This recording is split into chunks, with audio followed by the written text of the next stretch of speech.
Bonjour à tous, ravi de vous retrouver pour ce 12h45. On commence tout de suite par les titres.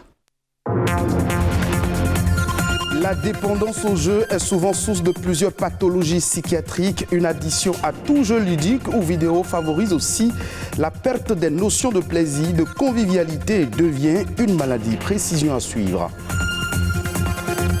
Le 9 mai, le Saint-Siège invite à redécouvrir la dimension de l'écoute à l'occasion de la journée des communications sociales. Écouter avec l'oreille du cœur, c'est le thème de cette édition célébrée ce dimanche. La gestion des ressources humaines n'est souvent pas une chose aisée, alors que la performance du personnel dépend souvent de la qualité du chef d'entreprise. Il importe de savoir comment conduire ses employés. Conseil à suivre dans cette édition. Hier, le monde entier a célébré la journée mondiale du jeu. L'objectif de cette journée est de faire reconnaître le jeu comme un outil d'apprentissage et de transmission du savoir. Beaucoup de jeux sont connus pour participer à l'éveil et au développement intellectuel des enfants. Mais un piège existe, c'est celui de l'addiction qui fonctionne comme une drogue. Le jeu entre éveil et addiction, c'est un commentaire de Ghislain Poguet. Amina, Amina, Amina Tole, Elesiba. Le jeu pour divertir et éduquer. Le jeu en solitaire ou en société. Le jeu physique, intellectuel ou virtuel. Des spécialistes recommandent certains pour l'éveil chez l'enfant.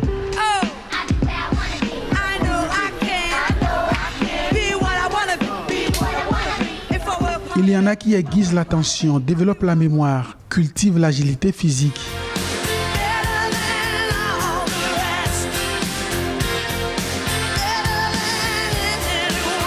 Les jeux sont bons pour l'enfant, affirme-t-il. Il participe à son éducation, à faire de lui un homme équilibré pour la vie. Il développe en lui l'esprit d'analyse, des aptitudes à calculer mentalement.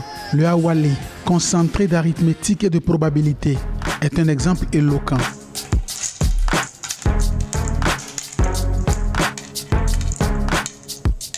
Mais en matière de jeu, à côté des vertus, l'addiction n'est jamais trop loin. Les jeux de hasard, d'argent, des jeux qui peuvent provoquer de la dépendance, telle une drogue. La fièvre du jeu, l'euphorie que provoque la victoire, l'appât du gain. Voilà les agents qui vous conduisent à l'addiction. Le cerveau mémorise plus facilement les gains que les pertes. Vous êtes rapidement convaincu que la chance va tourner à nouveau. Si vous êtes à cette étape, alors le piège est déjà ouvert. Il ne vous reste qu'à y sauter, les pieds joints. Comme la drogue, l'addiction au jeu peut vous faire perdre contact avec la réalité, vous désorganiser, vous sortir de votre groupe social. Très bon les jeux, mais attention, à côté du bien, l'ange du mal guette toujours, l'addiction. Merci à vous, Ghislain Poguet, pour ce commentaire. Le jeu entre éveil et addiction, il faut savoir faire le bon choix. Écoutez avec l'oreille du cœur, c'est le thème retenu pour la Journée mondiale des communications sociales. Ce 29 mai, cette journée vise à mieux faire connaître les moyens de communication que l'Église catholique utilise pour répondre aux nombreux défis, pour adapter sa communication aux mutations engendrée par les nouvelles technologies. L'Église catholique doit savoir être en phase avec le numérique, nous dit le père Hubert Kelouide, directeur diocésain de la communication à Cotonou. Ne pas retourner de l'amour à son vis-à-vis au cours d'un échange, c'est l'une des difficultés de certaines formes de communication sociale. Malgré les efforts pour corriger ce constat, il continue d'être observé dans nos sociétés un manque d'interaction entre celui qui provoque une discussion et celui qui l'écoute. Il n'y a pas en communication ce qu'on appelle le top-down, c'est-à-dire une communication simplement descendante. Il faut absolument que l'échange soit équitable et la prise en charge du récepteur permet de faciliter la communication. Il faut du cœur en toute communication. N'est-ce pas que le cœur devient alors un élément central de partage d'amour dans la communication sociale? Oui, Le cœur a une oreille par laquelle il naît l'interaction nécessaire pour une bonne communication. L'autre ne pouvant être nécessairement moi, il faut une fédération des énergies pour réussir à faire passer un message. L'oreille du cœur, voilà le thème aujourd'hui de la communication sociale. Donc au-delà de l'intelligence, au-delà de la capacité des stratégies de communication, il faut le cœur. Il faut l'établissement d'une relation et toute communication doit viser à ce qu'on arrive à établir la relation entre l'homme et la femme, entre frères et sœurs, en couple comme entre les collègues. Voilà donc des raisons qui pourraient justifier le choix du thème « L'oreille du cœur » par le pape François pour la commémoration cette année de la Journée mondiale de la communication sociale. Ce 29 mai toujours, le monde entier célèbre plus d'1 million de personnes qui ont servi dans les rangs des casques bleus des Nations Unies depuis 1948. Les casques bleus font face à des défis colossaux, multiplication des violences, restrictions dues à la pandémie liée au coronavirus et conflits armés. Partout dans le monde, les casques bleus continuent d'endosser avec honneur leur rôle de partenaire pour la paix. Ils travaillent également main dans la main avec les États, la société civile, le personnel humanitaire, les médias, les populations et bien d'autres objectifs. Promouvoir la paix, protéger les civils, défendre les droits humains et l'état de droit. Autant nous devons prendre soin de notre santé, il faut aussi apprendre à gérer le personnel d'une entreprise qui constitue aujourd'hui un véritable casse-tête pour beaucoup de chefs d'entreprise. Selon certains spécialistes en gestion d'entreprise, la performance du personnel dépendrait des qualités du chef d'entreprise. Comment donc gérer ses employés pour favoriser l'essor de son entreprise? Alès Balogun, il est consultant en gestion d'entreprise. Il nous édifie un peu plus. Un leader, c'est quelqu'un qui doit être capable de gérer lui-même d'abord ses émotions, gérer d'abord son caractère, parce que tu diriges par exemple. Le leader doit pouvoir se gérer et maintenant il sera facile pour lui de gérer aussi son personnel ou de gérer ses collaborateurs. Un chef d'entreprise, c'est une personne qui a une vision et qui met ses visions en objectif. Objectif à long terme et objectif à court terme. Qui communique à son personnel pour dire voilà là où nous allons. Si le chef d'entreprise ne voit pas loin, comment est-ce que les employés peuvent voir loin?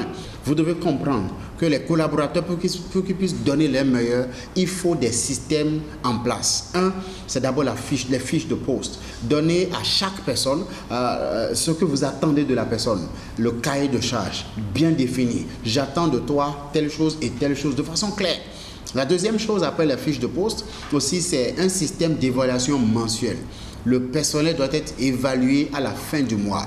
On doit savoir est-ce qu'il a atteint les objectifs, est-ce qu'il a réalisé ce qu'on attend de lui. Si vous n'avez pas un système d'évaluation, vous allez mal gérer vos personnels. Parce que le système d'évaluation permet au personnel ou aux collaborateurs de savoir j'ai mal travaillé, je n'ai pas bien travaillé ce mois, je n'ai pas eu la note qu'il faut. Et une autre chose aussi, c'est que vous devez avoir une vision claire. Une vision à long terme, une vision qui inspire les collaborateurs. Et il ne faut pas juste donner des ordres aux gens, donner des instructions. Toi, fais ça. Toi, fais ça. Le chef d'entreprise aussi doit comprendre que le langage est capital. Il y a des choses qu'on ne peut pas dire. Il y a des choses qu'on veut dire aussi qu'on doit savoir comment le dire. L'objectif, ce n'est pas s'exprimer. L'objectif, c'est atteindre un résultat. Donc, il ne faut pas dire je dis ça parce que je suis l'employeur. Vous n'êtes pas l'employeur. Vous êtes aussi employé par l'entreprise. L'entreprise est l'employeur de tout le monde. Celui qui est le promoteur ou le chef d'entreprise, il est aussi employé.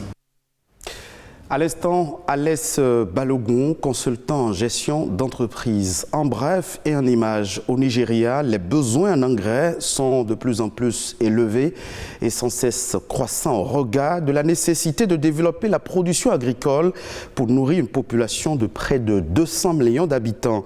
À l'heure où les prix de la matière première sont en hausse, l'approvisionnement des usines locales est une priorité au Nigeria.